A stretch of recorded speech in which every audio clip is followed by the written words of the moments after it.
Kamusta mga ka-review? Welcome back ulit dito sa channel na to, Unboxing Simulator. Sa video na to mga lods, papakita ko lang sa inyo ang simpleng pag-upgrade ko nitong HK416. Yun. At nga pala, shoutout tayo sa ating mga fellow ka-reviews na nagpapa-shoutout. Yun, shoutout sa inyo mga lods at maraming salamat pa rin sa walang sawang pagsusuporta sa channel na to. So kung napapansin nyo mga lods, tinanggal ko na yung mga screws nya. Ayan. Tinanggal ko na rin yung kanyang mag-release button. So, keep na lang natin yan dyan. At itong kanyang spring guide at spring. Baka kasi tumilapon yung mga part eh. Ayan. Wala na siyang screw. So, buksan na lang natin. Wala namang special sa kanyang pagbukas mga lods. Tanggalin lang natin yung kanyang foregrip. Tsaka yung kanyang ACOG. Tapos itong kanyang buttstock. Tapos yun lang. Yan, screw lang natin yung mga nakascrew na part. Tapos magbubuksan na natin siya. Ito nga pala ang kanyang laman loob mga lods. Ayan. Yan siya. So, nandito ang kanyang metal na pampabigat. Yun.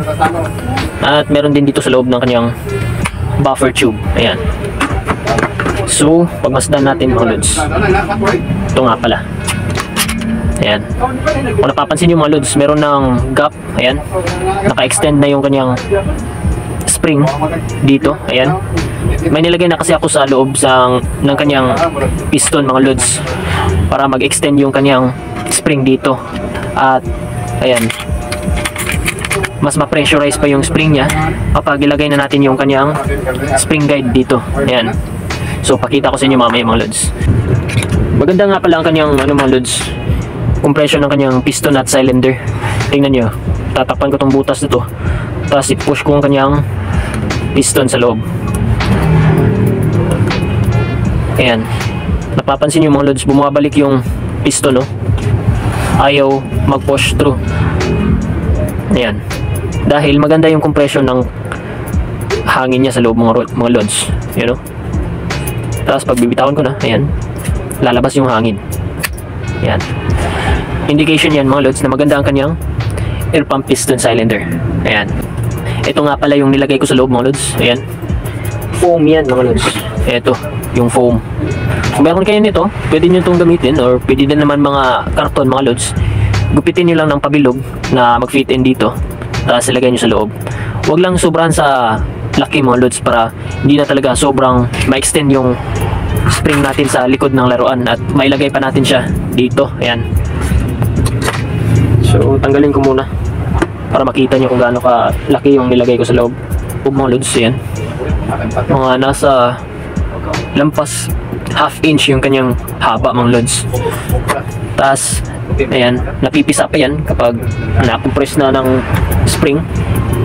So mga nasa kalahating 1 inch na lang ang kanyang haba kapag na-compress na. So maganda kung hindi natin sobrahan sa laki mga lods para hindi rin madaling masira yung lower piston hook natin, ito, at yung upper piston hook din kapag chinacharge natin yung kanyang charging handle. So lagay ko ulit. Ayan.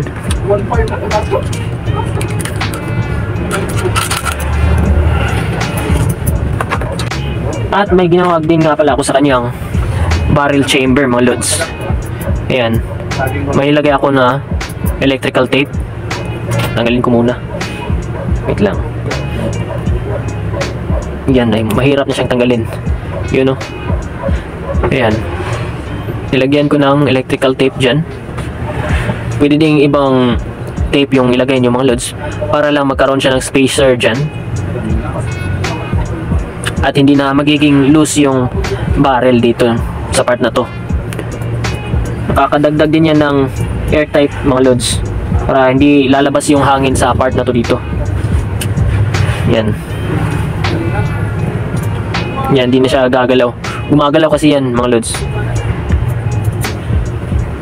Itong part na to dito, ayan, maganda naman. Wala namang loose na part dyan. Ayan, fit in na talaga siya. So ganito lang kanyang barrel. Ang haba ng kanyang barrel mga lods ay nasa 12 inch yan. 11 inch pala. Ayan. At kung mapapansin nyo mga lods, medyo malaki ang butas dito sa kanyang barrel sa unahan. Ayan. At dito naman maliit. So ito 6mm ang kanyang inner diameter, habang dito naman nasa 7mm ang kanyang inner diameter. Ayan. Siya nga pala mga lods, may napansin nga pala ako sa kanyang barrel chamber. Meron na nga pala itong built-in na hop-up mga lods, yung kanyang rubber sa loob. So papakita ko sa inyo. Tanggalin muna natin to. Ayan, para madali lang makita. Ito siya mga lods. Yan o. Yan, kita nyo yung straight sa ibabaw ng bilog mga lods. Yan ay ang hop-up. Ang gamit ng hop-up mga lods, kapag dadaan dyan yung BBs, napapagawa niyang paikutin yung BBs mga lods, paangat. Kaya ang mangyayari sa daloy, ang mangyayari sa lipad ng bala mga lods, paangat ang kanyang paglipad, paangat. Paganyan. Ayan.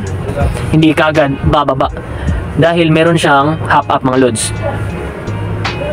Pinapa-spin, pinapaikot ng hop-up yung bala, paangat. Paangat yung ikot ng bala. So hindi kaagad magka-curve down yung lipad ng bala. Ngunit naiikot siya mga lods, yan o. Kung hindi niyo napapansin mga lods, hindi nakalagay pala yung hop-up ng tama. Ang mangyayari, tatagilid yung lipad ng bala. Ayan. So dapat i-align natin yung hop-up niya dito sa linya na to ng kanyang barrel chamber. Ayan. Dapat naka-align siya dyan mga lods. Dapat ganito ang itsura. Yan o. Naka-align. Para straight yung lipad ng bala, paangat. Hindi siya iikot patagilid. Ayan. So, ibalik ko na siya. So, tapos na tayo sa kanyang barrel mga lods. Madali lang i-upgrade. Ang gagawin naman natin ngayon mga lods, lalagyan natin ng epoxy itong mga hollow part niya dito. At dito rin. Pero itong part na to, hindi ko lang lalagyan ng epoxy to dito mga lods, kasi dadaan dito yung part na to. Ayan, yung part na to ng cylinder niya. Dadaan dyan. Kaya hindi natin yan lalagyan ng epoxy mamaya. Ito nga pala yung gagamitin kong epoxy mga lods. Devcon Plastic Steel. Ayan. Napakatigas na ito mga lods. Kapag nag-cure na to, pag tumigas na to mga lods, para siyang bato or bakal yung tigas niya. Eto mga lods, paghaluin lang natin yung epoxy. Siya nga pala mga lods, kung maglalagay tayo ng spacer dito sa loob ng kanyang piston, tulad ng nilagay ko na foam, ayan, lagyan na lang din natin ng epoxy itong kanyang upper at lower piston hook para mas tumibay sila mga lods. Ito kasi yung kadalasan na madaling mababali mga lods pag pinalakas natin yung kanyang piston or kapag gumamit tayo ng mas mahaba na spring or makapal na spring. Ayan. At isali na lang din natin tong kanyang hollow part sa trigger mechanism mga lods. Itong mga part na to, ayan, para hindi sila madaling mabali. Eto mga lods, malapot na yung pagka-mix ko ng epoxy. So lalagyan ko na tong kanyang charging handle.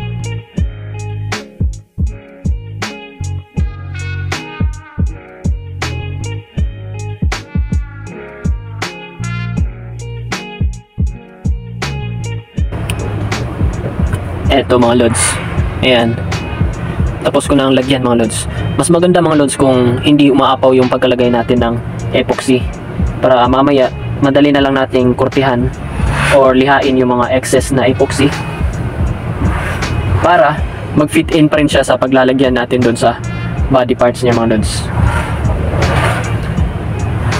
So tabi muna natin to ng mga 2 hours mga lods para tumigas. So bago muna natin lagyan ng epoxy yung upper at lower hook niya mga lods, tanggalin muna natin yung kanyang mga oil sa part na to dito. Oily kasi sa mga lods eh. Ayan. Para kumakapit talaga ng matibay yung epoxy natin mga lods.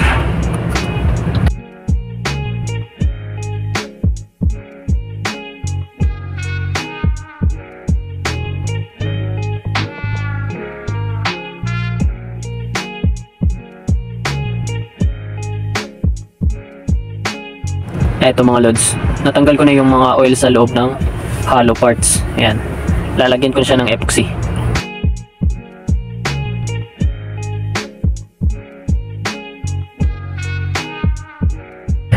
Ayan mga lods, maganda sana kung hindi siya aapaw mga lods, para madali lang natin siyang kurtihan mamaya. Pero yung mga umapaw na epoxy mga lods, lilihain na lang natin yan mamaya para mag-fit in pa rin tong piston hook natin sa paglalagay niya dun sa body ng HK. Ayan. So nalagyan ko na yung kanyang trigger mechanism mga lods. Ayan. May mga part ako na hindi nilagyan ng epoxy mga lods, tulad ng part na to. Ayan. Diyan kasi dadaan yung trigger lock niya mga lods. Eto, tong part na to. Ayan. Dadaan siya dito mga lods. Ayan. Kaya di ko nilagyan yan ng epoxy, hanggang dito lang. At dito rin. Dito naman nilagyan ko kasi hollow part yan dyan. Dito din. So napaka messy mga lods. Oh. Daming excess. At ito rin, kanyang trigger. Ayan. Nilagyan ko rin. At itong part din na to mga lods, ayan, hindi ko nilagyan ng epoxy. Ayan o. Hanggang dito lang. Ayan. Kasi dadaan din dyan yung itong part na to. Ayan. So napaka messy mga lods. Oh. Kapag tumigas na yung epoxy mga lods, lilihain ko na lang to at kukurtihan yung mga excess na epoxy, especially yung nasa rod mga lods. Ayan, para mag-fit in pa rin to sa paglalagyan dun at iikot pa rin tong kanyang trigger. Alright mga lods, eto, matigas na yung epoxy. Yan o. Yan, para na siyang bato mga lods. Yan o, sobrang tigas na. Tapos eto naman, matigas na din.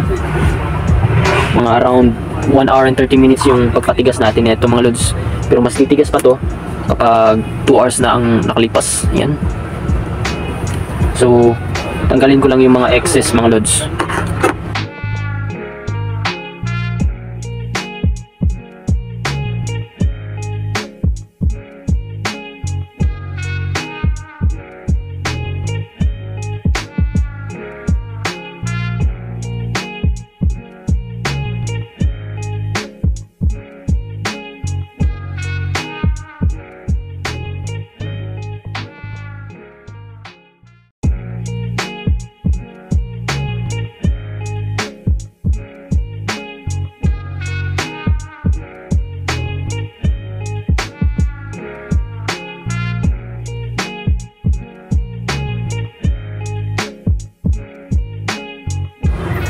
So tapos ko nang tanggalan yung mga excess epoxy mga lods.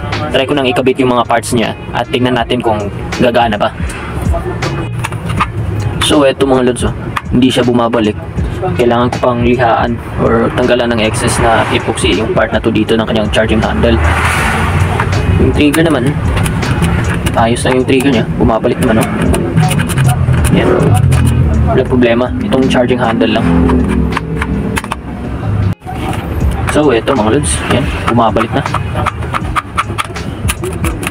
Try ko na siyang itira mga lods. Eto mga lods, so ang layo natin sa target ay nasa around 5 meters lang kasi maliit lang tong barbershop namin.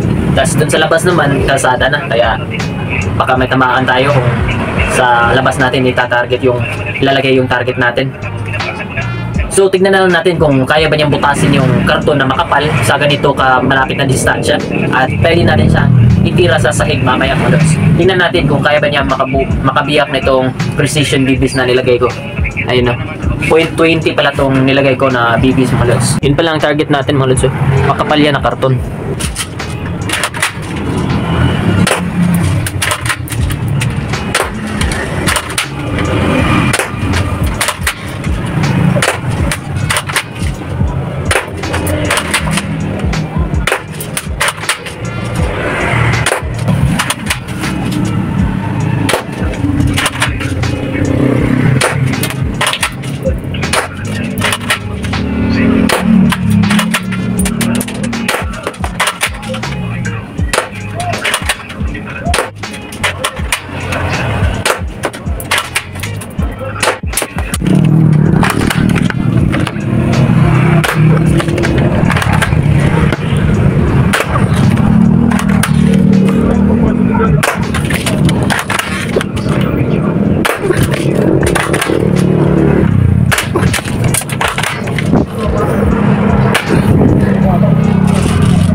Alright, ito yung resulta nating test firing mga lods.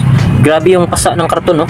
Di man niya kayang butasin sa ganitong distansya mga lods, pero grabe yung pagkapasa ng karton. Makapal na karton to mga lods. Yan, no? Ayan, double stack yung kapal ng pagkarton. Yan, no? Yan. Malapit na talaga siyang tumagos. Tas, maganda yung kanyang groupings ng mga bala mga lods. Napapansin nyo, centered talaga. Pero sa ganitong distansya lang mga lods, ewan ko sa mga 10 meters or 15 kung kaya ba rin ba niyang ng ganitong groupings ng pagtira o pagtama sa bala. Eto mga lods, try natin sa sahig. Uy, di niya nagawang biyakin. Tigas kasi ng precision BBs. Yun, pangatlo na. Ayaw pa rin. So, ito yung resulta mga lods. Ayan, o. May yupi na yung BB mga lods. Yun. May yupi. Tapos meron na ding crack. Ayan, may crack. Ito, may crack. Ito mga lods, tatlong low grade BBs.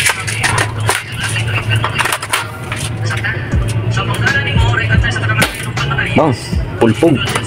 Mas pulpog na pulpog siya mga lods kaysa nung hindi pa siya upgraded. You know? Sheesh. Mas malakas lods kung gagamitan mo ng low grade na BBs. Pero mas long range siya kung gagamitan mo naman ng yung precision BBs at mas accurate yun. So nasa sa inyo yun mga lods. So, yun lang mga lods ang ating simpleng pag-upgrade nitong HK416. Soon mga lods, lalagyan ko siya ng extended barrel na 6mm ang inner diameter. Hanggang dito lang kasi yung kanyang 6mm inner diameter na barrel mga lods eh. Tapos ito naman yung extended niya, yung 8mm diameter ang inner. Mas maganda sana kung mahaba talaga yung kanyang 6mm inner diameter na barrel. At kung nagustuhan niyo itong video mga lods, please give it a like. At kung bago ka pa lang dito sa channel na to, please subscribe at i-click mo yung notification bell para mag-isunan ka sa susunod pa mga videos dito sa Unboxing Simulator.